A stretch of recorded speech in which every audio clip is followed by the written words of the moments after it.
sekarang kita lanjutkan ketabahan Nabi Muhammad dalam peristiwa hijrah ke Thaif. Kemarin kita sudah bercerita tentang peristiwa hijrahnya Nabi Muhammad ke Thaif, ya. Jadi Nabi Muhammad hijrah ke Thaif ini atas keinginannya sendiri. Jadi bukan atas perintah Allah, ya, atas keinginan Nabi Muhammad sendiri.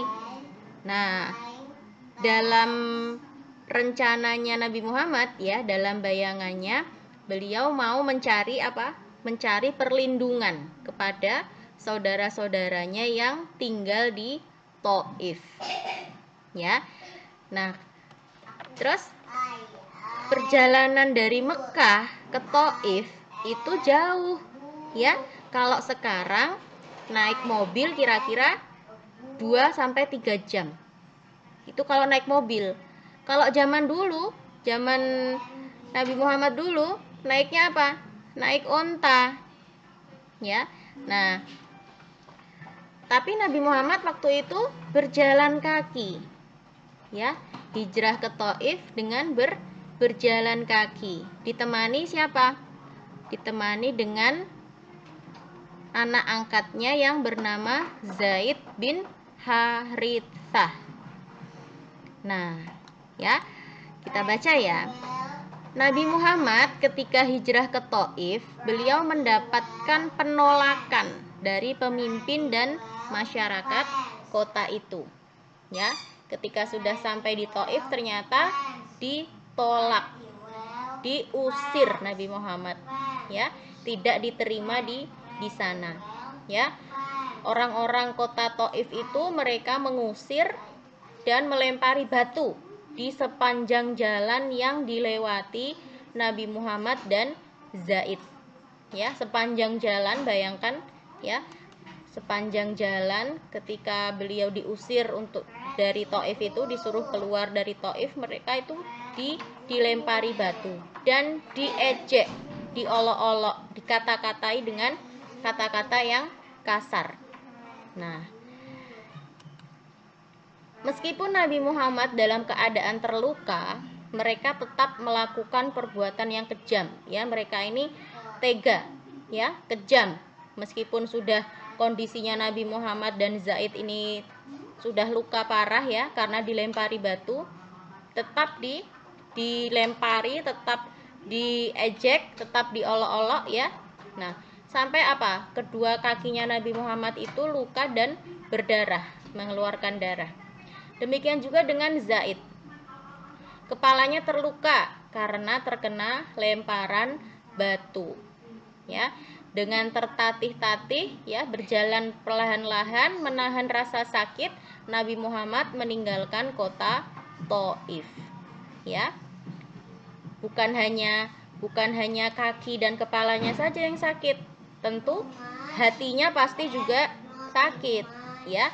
Padahal beliau berharap mereka berdua diterima oleh saudara mereka yang di Thaif, saudaranya Nabi Muhammad yang di Thaif. Ternyata sebaliknya, ya, ternyata malah diusir, bahkan dilempari batu. Sepanjang jalan Nabi Muhammad dilempari batu. Tuh, ya. Nah, di tengah perjalanan meninggalkan kota Thaif, Nabi Muhammad beristirahat di sebuah kebun milik Utbah bin Robi'ah dan Syaibah bin Robi'ah. Dan kedua orang ini termasuk orang yang memusuhi Nabi Muhammad di Mekah. Nah, bertambah sedihlah Nabi Muhammad ketika melihat Utbah dan Syaibah berada di kebun tersebut dan sudah mengetahui kedatangan Nabi bersama Zaid untuk istirahat di kebunnya. Ya, Nabi Muhammad kemudian berdoa kepada Allah, ya, mengadukan kesedihan dan derita yang dialaminya.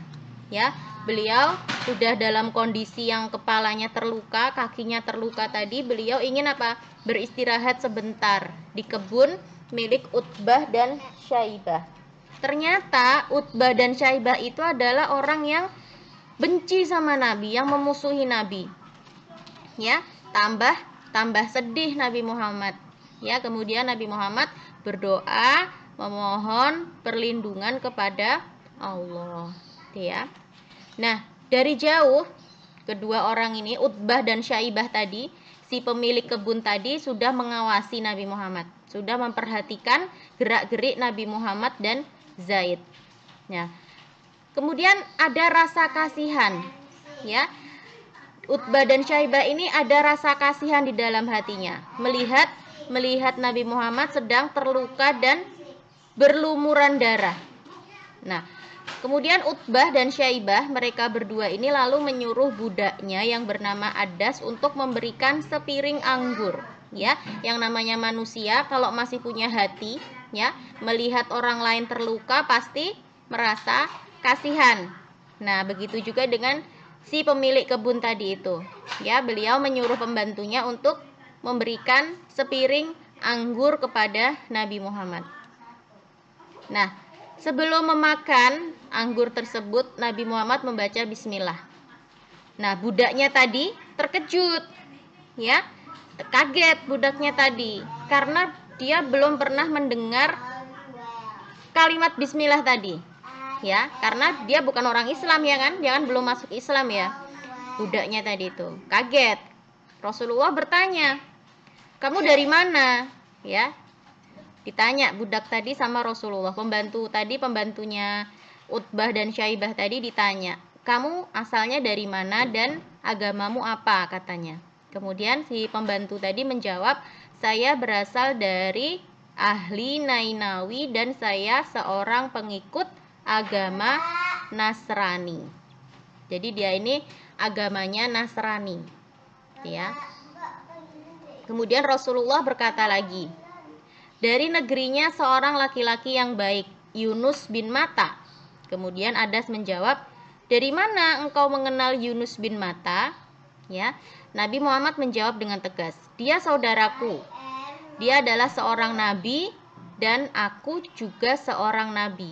Kemudian Nabi Muhammad dengan tenang dan suara yang lantang membaca beberapa ayat Al-Quran yang di dalamnya menceritakan riwayat Nabi Yunus. Nah, ternyata si pembantu tadi itu dia orang Nasrani, ya, dia orang Nasrani dan pengikutnya Nabi Yunus, dari negerinya Nabi Yunus. Lah, masih ingat nggak? Nabi Yunus itu seorang nabi sama dengan Nabi Muhammad. Nah, kemudian Nabi Muhammad membacakan ayat Al-Quran yang berisi tentang kisahnya Nabi Yunus. Nah, orang tadi kaget, loh kok tahu gitu ya. Orang tadi kaget, kok tahu gitu. Nah, ternyata terus kata Nabi Muhammad, aku ini seorang nabi, sama seperti Nabi Yunus. Nah, akhirnya orang tadi, si pembantu tadi, menyatakan diri masuk Islam. Nah, gitu ceritanya. Ya. Nah, kemudian Nabi Muhammad dan Zaid kemudian melanjutkan perjalanan untuk kembali ke Mekah. Di tengah perjalanan ada turun malaikat Jibril menemui Nabi Muhammad dan minta izin kepada beliau untuk menghukum orang-orang Taif yang sudah berbuat kejam kepada Nabi Muhammad. Ya, malaikat Jibril aja sampai kesel gitu sama orang-orang Taif. Ya, malaikat Jibril meminta izin kepada Nabi Muhammad untuk menjatuhkan bencana ke orang-orang Taif tadi, untuk menghukum orang-orang Taif tadi karena sudah berbuat jahat kepada Nabi. Kira-kira Nabi Muhammad setuju nggak dengan rencana malaikat Jibril? Kira-kira Nabi Muhammad, ya sudah, hukum aja orang-orang jahat itu, gitu nggak? Tidak, Nabi Muhammad itu hatinya sungguh mulia, ya. Nabi Muhammad itu hatinya sungguh baik sekali. Bahkan ketika beliau sudah disakiti, dilempari batu sampai berdarah, ya, beliau tidak dendam dengan orang-orang Taif itu, ya. Beliau memaafkan dan justru mendoakan orang-orang Taif, ya.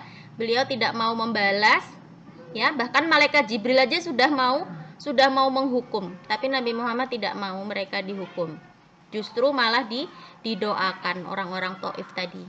Ya Allah, engkau tunjukkan jalan yang lurus kepada kaumku, karena sesungguhnya mereka tidak mengerti.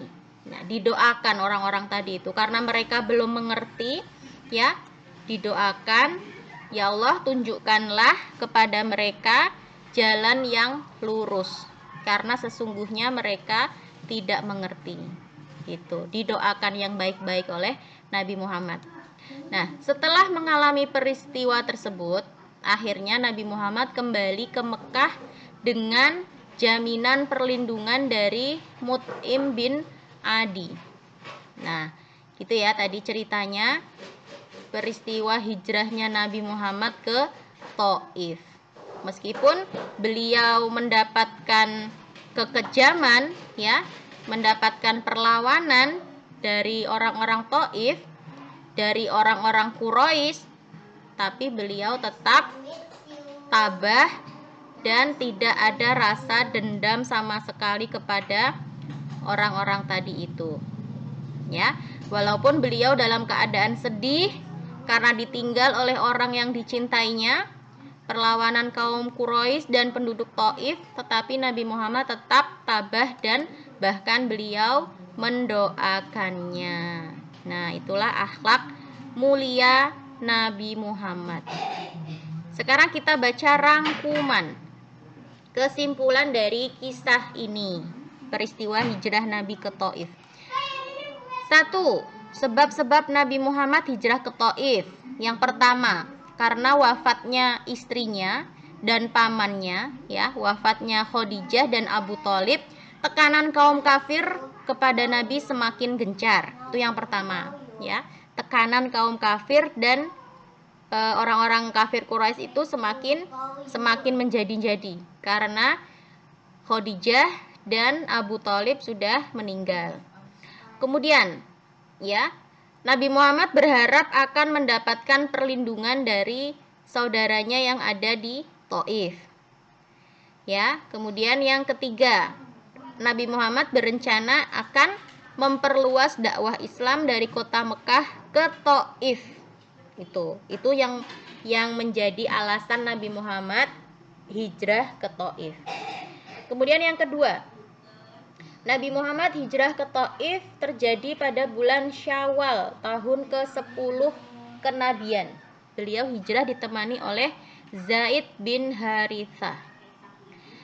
Ketika hijrah ke Thaif, yang pertama ditemui oleh Nabi adalah Kinanah, Mas'ud, dan Habib.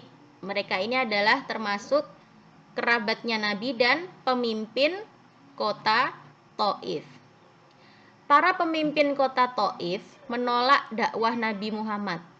Ya, kemudian karena pemimpinnya sudah menolak, jadi penduduk Thaif juga ikut menolak, bahkan menyakiti dan mengejek dan bahkan melempari Nabi Muhammad dengan batu. 5. Ketabahan Nabi Muhammad ketika hijrah ke Thaif. Nabi Muhammad tabah ketika meninggal oleh istrinya Khadijah dan pamannya Abu Thalib. Dua orang ini, ya, Khadijah dan Abu Thalib adalah orang yang sangat penting dalam hidup Nabi, sangat berjasa di dalam hidup Nabi Muhammad. Nabi Muhammad tetap tabah. Meskipun sedih, ya, pasti ada rasa sedih karena meninggal, tapi beliau tetap tabah. Kemudian Nabi Muhammad tetap tabah ketika ditolak oleh pemimpin kota Thaif. Kemudian Nabi Muhammad tetap tabah ketika diusir oleh penduduk kota Thaif.